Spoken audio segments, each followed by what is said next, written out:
Ay, hinahanap din tayo. Huh? Diba? Good morning! Yung araw nga ay magiging busy ako ng very light. Darating kasi yung kapatid galing ng Baguio at pupuntahan ko lang siya sa hotel dahil meron daw siya mga pinamili para sa akin.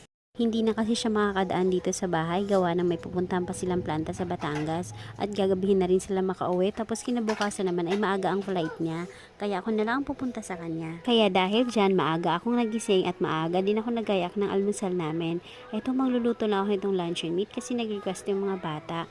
Actually nahanap nila spam, isabi ko hindi naman ako talaga nabili ng spam kasi mahal yun.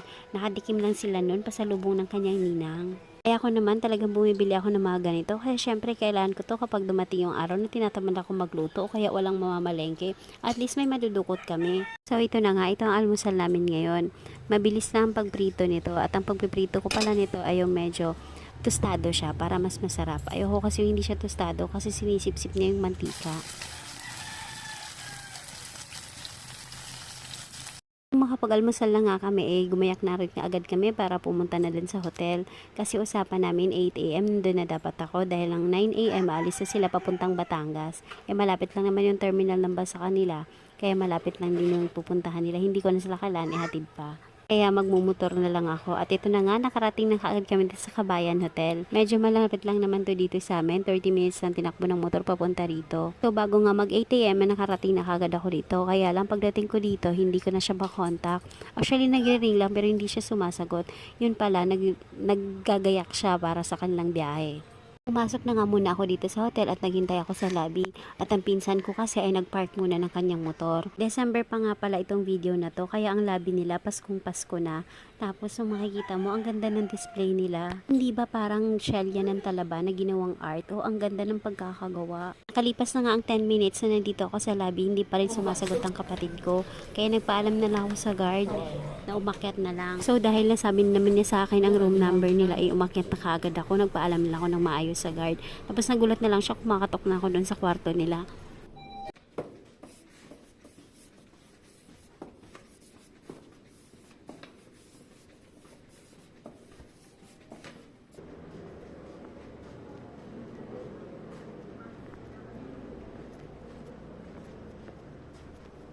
Ay, 450, bakit 450?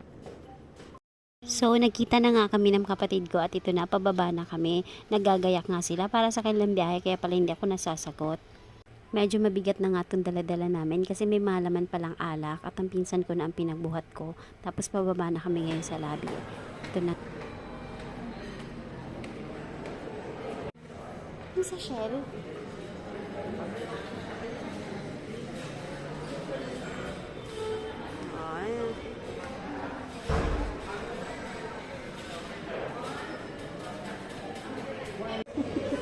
Maya.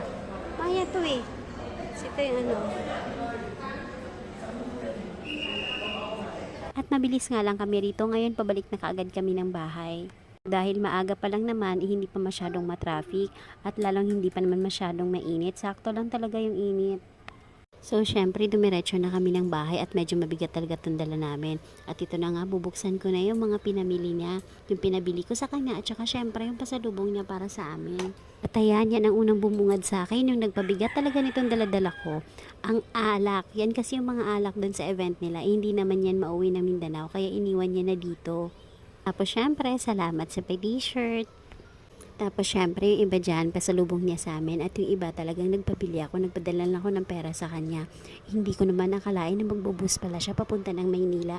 Kaya na-imagine ko, ang bigat-bigat pala ng daladala niya. Pero maraming salamat kapatid at talagang tuwang-tuwa ako lalo na dito sa strawberry. Makakakain ako ng fresh na strawberry. Tapos ayan, may lengwa din siyang dala. Paborito kasi yan ni aking bunso. Napakamahal kasi ng lengwa na to, lalo na sa Contis. Napakamahal, maliit lang na bote, nasa 200 plus na. Masarap naman kasi talaga at gustong gusto talaga na aking bunso. Matamis siya pero hindi ko naman palaging pinapakain. At ayan, dahil alam niya mahilig ako magluto, binilhan niya rin ako ng sandok souvenir daw sa pagbagyo niya. Thank you! Tapos ito namang strawberry preserve, pasalubong niya talaga sa akin yung malaki. Tapos nagpabili na ako sa kanya ng mga maliliit. Siyempre, ibibigay ko sa mga friends ko. At saka dito sa mga hipag ko, ibibigay ko rin yan. At marami pa nga siyang pinamili para sa amin. Sa totoo lang, meron pa ako nakatagawing strawberry preserve hanggang ngayon kasi Pag nag-crave lang ako, pwede akong kumain. 1 year naman ang expiry nito, kaya okay lang. At sa sobrang gustong-gusto na talang kumain itong aking bunso ng strawberry, ihinugasan ko na kaagad tapos pinagtatanggalan ko na ng dahon para mapakain ko na siya. Tapos pakakainin ko nga rin pala si Papa Benito ng fresh na strawberry kasi maganda daw to sa mga may high blood pressure at may mga liver problem. Maganda daw yung mga berries at isa itong strawberry at ito lang naman ang malapit dito sa Maynila na makakabili ka. Yung mga blueberry, hindi naman nakakabili ako ng mga fresh nun.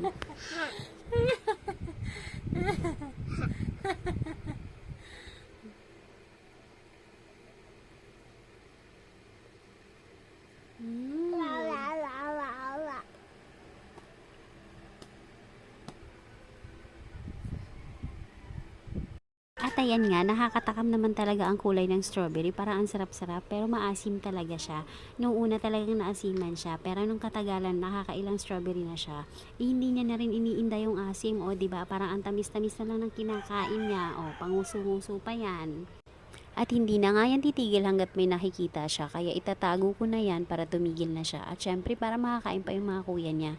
Kasi ayaw nilang kumain ng fresh dahil naasiman. So, mamaya, magpe-freeze ako niya na may kasamang milk. At itong mamaliit na itlogan ko naman ay gusto din lang kumain ng peanut brittle. Kasama dito sa dala ng tito nila.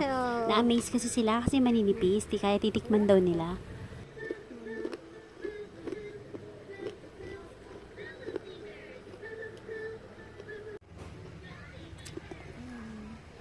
Good! Kumakain ito? Ngayon naman ay oras na para mag-lunch. Kaya magluluto naman ako ng pang-lunch namin. Ito, may nabili pala akong pampano sa Bulungan. Nagpunta kasi kami ng Bulungan nung nakaraan at ito nga, pag pumupunta kasi ako ng Bulungan, ang binibili ko doon ay yung mga mahal sa palengke. Kaya itong pampano ay nabili ko na siya ng mas mura kaysa sa palengke. Kasi sa palengke dito, 480 to per kilo. Pero dun sa Bulungan, nasa 350 lang per kilo siya. At malalaki na nga rin pala itong nabili ko. Nakabili ako ng 2 kilo pero 3 piraso lang kasi medyo malalaki talaga siya.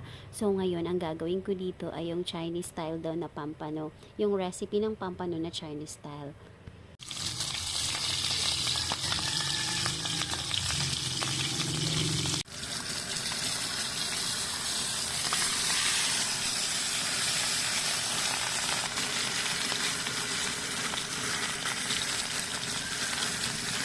So, ganito lang, ipiprito ko lang siya ng kabilaan at medyo malaki nga talaga siya, kaya muntik na siya hindi magkasya dito sa aking kawali. Naputol nga ang bundot kaya medyo nasira na yung kanyang view, pero okay lang. Pagkaprito ko nga, isi-set aside ko muna siya, tapos ngayon naman ay maglalagay ako ng olive oil, tapos igigisa ko dito ang sibuyas at bawang.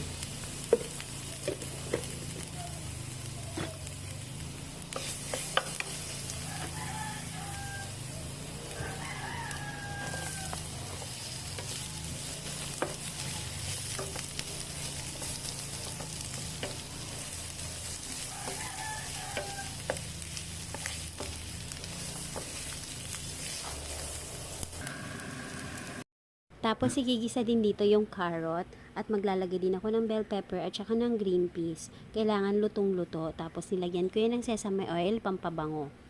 Medyo nga mahal tong sesame oil pero okay lang naman kasi matagal din naman magagamit. At kaya may sesame oil kasi ito talaga yung pinaka ginagamit sa mga Chinese recipe.